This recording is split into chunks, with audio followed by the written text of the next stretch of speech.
Narito na nga ang ating latest update dahil ang isang video na kasama si Donnie at Hana Pangilinan ay nagtitrending na.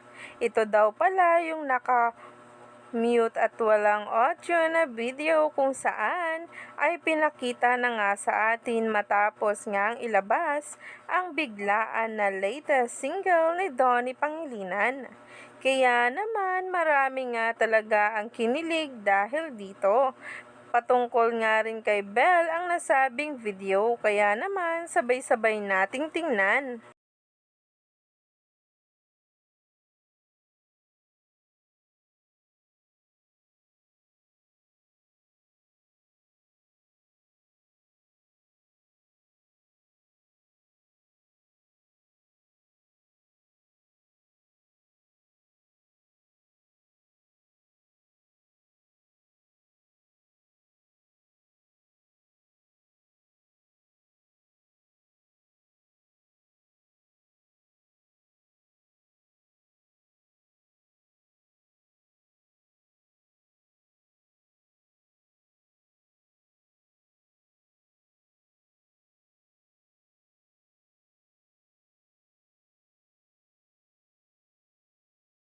Kaya naman, stay tuned lang tayo for more updates tungkol mismo kay Donnie Pangilinan at Belle Mariano sa mga susunod na araw.